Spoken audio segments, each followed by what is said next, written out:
चंद्रयान-3 को लेकर इस वक्त की सबसे बड़ी खबर, सबसे बड़ी अपडेट सामने आ रही है।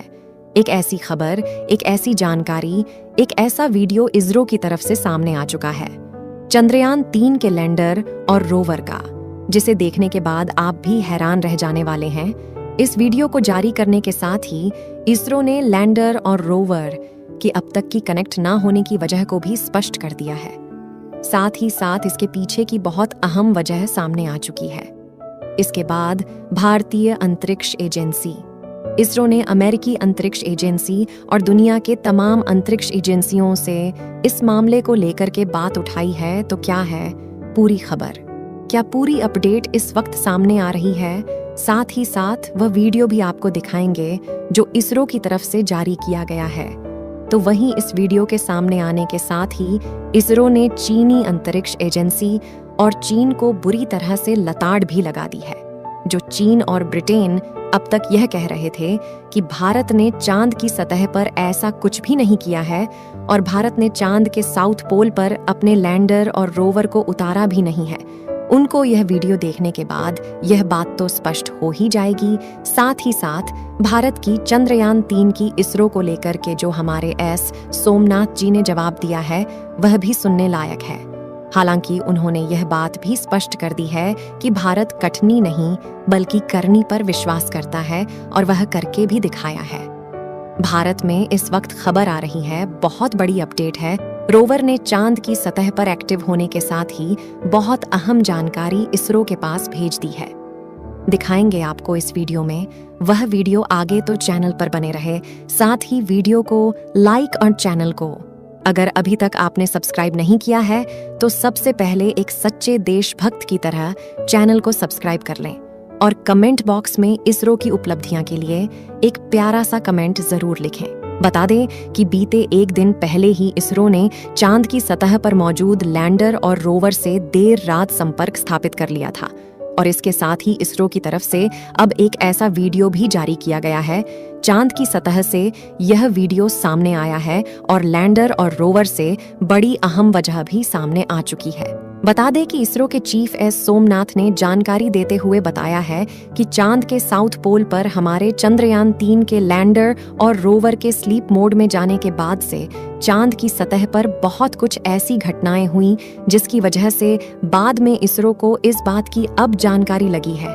बता दें कि चांद के सतह पर रोवर और लैंडर के स्लीप मोड के एक्टिव होने के बाद से उन्हें हैक करने की भी कोशिश की गई थी। यह एक बहुत अहम वजह सामने आई है।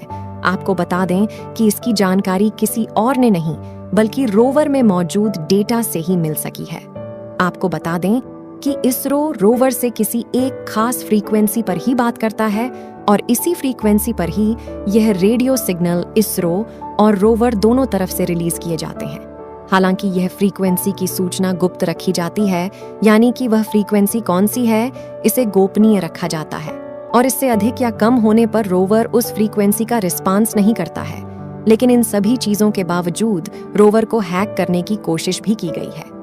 जी हाँ, एक बहुत अहम वजह सामने आई है रोवर चांद की सतह पर। जिन दिनों के दरमियान चांद के सतह पर दिन हो चुका था और इसके बावजूद रोवर एक्टिव नहीं हो सका था। हालांकि इसरो ने इस बात की भी जानकारी दी थी कि हमने थर्मल इमेजिंग की मदद से लैंडर और रोवर को चांद के सतह पर खोज निकाला है और इसके साथ ही इसरो ने कहा था कि इसकी मूवमेंट भी थोड़ी सी कैप्चर की गई है।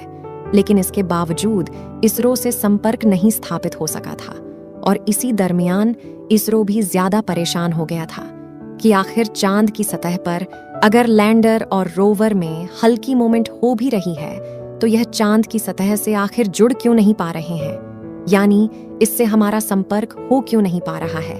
और इसी वजह को लेकर के अब जब इसरो ने चांद की सतह पर मौजूद रोवर और लैंडर से संपर्क स्थापित कर लिया है तो इस बात की भी जानकारी स्पष्ट रूप से सामने आ चुकी है कि इसके पीछे की वजह आखिर क्या थी।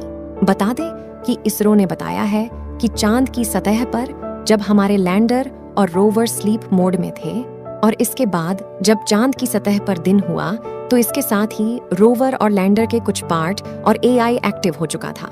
इसके साथ ही वह संपर्क करने के लिए इसरो से पूरी तरह से तैयार था। लेकिन इसरो ने इस वजह से संपर्क स्थापित करने में थोड़ा सा देर जरूर की है, वह भी इसलिए कि चांद की सतह पर बखूबी जो उसके पैनल है उस पर सूरज की रोशनी पहुंच जाए और सब कुछ सामान्य हो जाए। इसके साथ ही हम संपर्क जुटाएंगे और इसी दरमियान उस पर हमला हुआ था, यानी कि साइबर अटैक की कोशिश की गई थी। बता दे कि इसरो को यह पता है अच्छी तरह से कि एक नियमित फ्रीक्वेंसी पर ही इससे बात हो सकती है और ऐसा करने में दुनिया के तमाम देश हैं जो हर एक फ्रीक्वेंसी पर इस चीज को चेक करने की कोशिश जरूर किए हैं। हालांकि जिस देश ने भी ऐसा करने की कोशिश की है उस देश के बारे में बहुत कुछ जानकारियां अब तक प्राप्त हो चुकी हैं। हालांकि दोस्तों, आप इस बात का अंदाजा भी लगा सकेंगे, यह वही देश है जो अभी तक यह मान रहे थे कि चांद के सतह पर हमारे रोवर से संपर्क स्थापित नहीं हो पा रहा। बल्कि इतना ही नहीं, उन्होंने तो यहाँ तक कह दिया था कि हमारा रोवर चांद के सतह पर उतरा ही नहीं। इसरो ने अपना मिशन चांद के साउथ पोल पर भेजा ही नहीं है।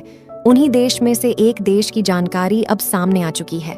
इसरो ने इस बात को लेकर के जानकारी दी है कि चांद की सतह पर मौजूद रोवर को हैक करना हालांकि इतना आसान नहीं है, लेकिन इतना भी नहीं कि उसे बिल्कुल न किया जा सके। इसरो ने कहा है कि हमने उसे कुछ इस तरह से डिजाइन किया है कि वह इसरो की तरफ से भेजी गई फ्रीक्वेंसी में एक पार्टिकुलर कोड है जिसके साथ ही वह इसी फ्रीक्वेंसी पर अपना डाटा साझा कर सकता है। और यही कारण था जिसकी वजह से रोवर को हैक करने से बचाया गया। और बता दे कि रोवर हैक करने से सिर्फ इसलिए बचा क्योंकि इसमें लगा जो एक सिक्योरिटी है वह एक पिन को डिटेक्ट करता है जो कि इसरो की तरफ से हर एक फ्रीक्वेंसी के साथ सबमिट होता है और इसके साथ ही वह रोवर की फ्रीक्वेंसी को रीड करता है और आगे जाकर के प्रोसीजर शुरू होता है। लेकिन जो दूसरे देश है जिसने इसे हैक करने की कोशिश की उसे इस फ्रीक्वेंसी और इस कोड के बारे में नहीं पता था।